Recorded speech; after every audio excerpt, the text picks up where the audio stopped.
രോമാഞ്ചം ഷൈലോക്കിനോടൊപ്പം ഹിറ്റായ cinema, അതേ വലിപ്പമുള്ള പടമാണ്. പക്ഷേ രോമാഞ്ചത്തിന് കിട്ടുന്ന പ്രോഫിറ്റ്, നെറ്റ് പ്രോഫിറ്റ് ഷൈലോക്കിന് കിട്ടില്ല. കാരണം ഷൈലോക്കിന്റെ എക്സ്പെൻസ് കൂടുതലാണ്. താരതമ്യേന ഷൈലോക്കുമായിട്ട് നോക്കുമ്പോൾ ഇതിനകത്ത് സ്റ്റാർ വാല്യൂ ഒക്കെ ഉണ്ടല്ലോ. അത് അങ്ങനെ ഉണ്ടാക്കുന്നത്. പിന്നെ അൾട്ടിമേറ്റ്ലി സിനിമ നഷ്ടമില്ലാതെ പോവുക എന്നുള്ളതാണ് ഇമ്പോർട്ടൻസ്. ഇപ്പൊ ഈ കോടി ക്ലബ്ബുകൾ ചർച്ച ചെയ്യാവാണ്. സാധാരണക്കാരൻ വരെ ഇത് പറയാണ്, ഇയാളുടെ പടം കോടി ക്ലബ്ബിൽ കയറി, അല്ലെങ്കിൽ ഇത് ഇത്ര കോടിയായി. 50-100 കോടിയുടെ ഒരു ബൗണ്ടറിയും കാത്തിരിക്കുന്ന സാധാരണക്കാരനുള്ള ഒരു സിറ്റുവേഷൻ. അത്രയും സെലിബ്രേറ്റ് ചെയ്യപ്പെടണോ ഈ കോടി ക്ലബ്ബ്? ഞാൻ അതിനോട് ഒരിക്കലും യോജിക്കത്തില്ല. നിങ്ങൾ ഒരിക്കലും, താങ്കൾ തന്നെ പറഞ്ഞു ഞാൻ ഫേസ്ബുക്കിൽ ആക്റ്റീവാണെന്ന്. യെസ്, ഞാൻ ഫേസ്ബുക്കിൽ ആക്റ്റീവാണ്. ഞാൻ ഇതിൽ വിശ്വസിക്കുന്നില്ല കോടികളിൽ. ഞാനൊന്നും വരാൻ അങ്ങനെയൊന്നും, ഞാൻ അതിനെക്കുറിച്ച് പറയാൻ അങ്ങനെ ഒരു കോടിയൊന്നുമില്ല. Be honest. നമുക്കെല്ലാം കഴിഞ്ഞ് നമുക്ക് സഫീഷ്യൻ്റ് ആയിട്ട് 2 കൊല്ലം നടന്നു പോകാനുള്ള പൈസ കിട്ടും. നമുക്ക് നഷ്ടമില്ലാതെ വരിക എന്ന് പറയുന്നത് വലിയ കാര്യമാണ് സിനിമയുടെ കാര്യത്തിൽ. ജനങ്ങൾ അംഗീകരിക്കുക, നഷ്ടമില്ലാതെ വരിക, നമുക്കത് കുറച്ച് നാളിനെ മുന്നോട്ട് കൊണ്ടുപോകാൻ പറ്റുക, അതൊക്കെയാണ്. പക്ഷേ ഞാൻ പറഞ്ഞില്ല, എനിക്ക് ഇന്നുവരെ നഷ്ടം വന്നിട്ടില്ല. I M so happy in my life. ഞാൻ പറഞ്ഞല്ലോ, സിനിമ എന്നെ ചതിച്ചിട്ടില്ല. എൻ്റെ കൂടെ കിടന്നുറങ്ങിയ, എൻ്റെ കൂടെ നടന്ന് വളർന്നവർ എന്നെ മാറി നിന്ന് പുറയിലേക്ക് കുത്താൻ ശ്രമിച്ചിട്ടുണ്ട്. പക്ഷെ സിനിമ എന്നെ ചതിച്ചിട്ടില്ല. അപ്പൊ പലപ്പോഴും ഈ ഒരു ഇത്ര 100 കോടിയിൽ കയറി 50 കോടിയിൽ കയറി എന്നുള്ളതിനെ പറ്റി ചിന്തിക്കാറേ ഇല്ല. ഇപ്പൊ ഞാൻ പറയാം, നാരായണി എന്ന 3 ആൺമക്കൾ എന്ന് പറഞ്ഞ സിനിമ തുടക്കം മുതൽ ഞാനാണ് ചെയ്തിരുന്നെങ്കിൽ അതൊരു 6.5 കോടി രൂപയ്ക്ക് തീർന്നേനെ. അതിനകത്ത് ഞാനില്ലാത്തത് കൊണ്ട് ഇപ്പോൾ സം റീസൺ അതൊരു 9 കോടി രൂപയായിട്ടുണ്ട് എക്സ്പെൻസ് തിയേറ്ററിൽ വരുന്നത്. ഈ 9 കോടി രൂപ എന്ന് പറയുന്നത് എനിക്ക് 9 കോടി 1 ലക്ഷം കിട്ടിയാൽ മതി. എനിക്കല്ലാതെ 10 കോടി കിട്ടണമെന്ന് എനിക്ക് ആഗ്രഹിക്കുക. തിരിച്ചു കിട്ടുക, ജനങ്ങൾ സംതൃപ്തിപ്പെടുക. ജോബി ചേട്ടാ പടം കൊള്ളാം, എടാ ജോബി നിന്റെ പടം കൊള്ളാം, അല്ലെങ്കിൽ ശത്രുക്കൾ ഓണാണ്ടറിന്റെ പടം ഇത് അടിച്ചു എന്ന് പറയിപ്പിക്കുക. നമ്മുടെ പെട്ടിന്ന് പോയ പൈസ വരിക. ഇത്രയേ ഉള്ളൂ നമ്മുടെ ആഗ്രഹം. ഇപ്പോഴത്തെ അവസ്ഥയിലെ മലയാള സിനിമയിൽ എല്ലാവരും പറയാറുണ്ട്, പല പരീക്ഷണങ്ങൾ വരുന്നു, ഇന്ത്യയിലും ഇന്ത്യക്ക് പുറത്തേക്കും ചർച്ച ചെയ്യാവുന്നു. നല്ല കാലമാണോ ഒരു പ്രൊഡ്യൂസറിന്റെ പെർസ്പെക്റ്റീവില്? ഞാനും ഒരിക്കലും പറയത്തില്ല നല്ല കാലം.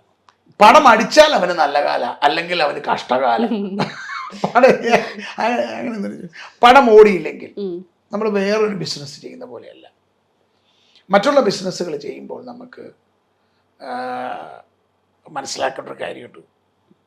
ഇപ്പം ഞാനൊരു തുണിക്കട തുടങ്ങി. എനിക്കൊരു ബൊട്ടിക്കുള്ള ആളാണ്. അപ്പോൾ ആ ബൊട്ടിക്കിനകത്ത് ഇപ്പോൾ നമുക്ക് നഷ്ടം വന്ന് നമ്മൾ കട വൈൻഡ് ചെയ്താൽ നമ്മുടെ സ്വന്തം ബിൽഡിങ്ങാണ്, നമുക്ക് വേറെ ആൾക്ക് വാടകയ്ക്ക് കൊടുക്കാം. ആ ബിൽഡിങ് അവിടെയുണ്ട്. സ്റ്റോക്ക് നമുക്ക് ഉള്ളതെല്ലാം വേറെ വിൽക്കാം. അല്ലെങ്കിൽ അങ്ങനെയൊക്കെ പല പല. ഈ സിനിമ പൊളിഞ്ഞു കഴിഞ്ഞാൽ ഹാർഡ് ഡിസ്ക് മാത്രമേ കാണത്തുള്ളൂ. പിന്നെ അതിൻ്റെ വാല്യൂ 0 ആയിരിക്കും. 1000 കോടിയുടെ ആണെങ്കിലും it's A risk, it's very high. അപ്പോൾ എങ്ങനെ നമുക്ക് നല്ല കാലം എന്ന് പറയാൻ പറ്റും? ഹിറ്റടിച്ചാൽ നല്ലതാണ്. ഈ ബിസിനസ് എന്ന് പറയുന്നത് വളരെ ബ്യൂട്ടിഫുൾ ആയിട്ട് ഞാനൊരു കാര്യം പറയാം.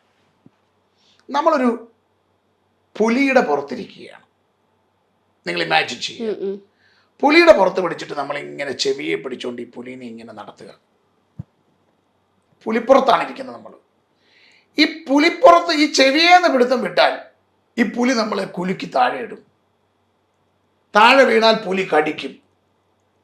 അതുകൊണ്ട് പുലിപ്പുറത്ത് കയറിയവർ ഈ പുലിയായിട്ട് ഇങ്ങനെ അങ്ങ് പോകും ജീവിതാവസാനം വരെ.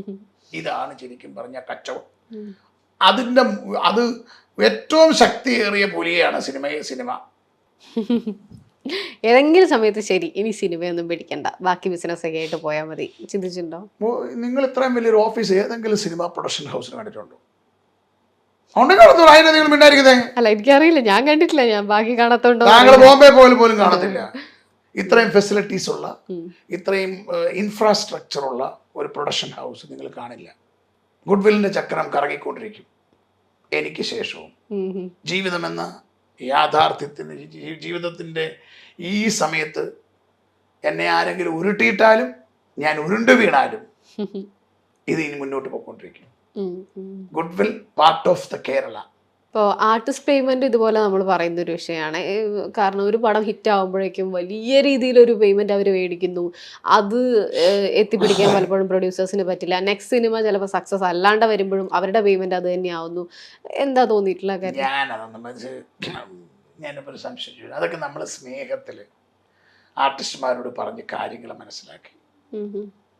അങ്ങനെ പറഞ്ഞാൽ കേൾക്കാത്ത ഏത് ആർട്ടിസ്റ്റാണ് ഇവിടെ ഇല്ലാത്തത്? ഏത് ആർട്ടിസ്റ്റാണ് നമ്മുടെ വിഷമം പറഞ്ഞ? അവർ മനുഷ്യരല്ലേ, അവർക്കും കുടുംബമുള്ളതല്ലേ.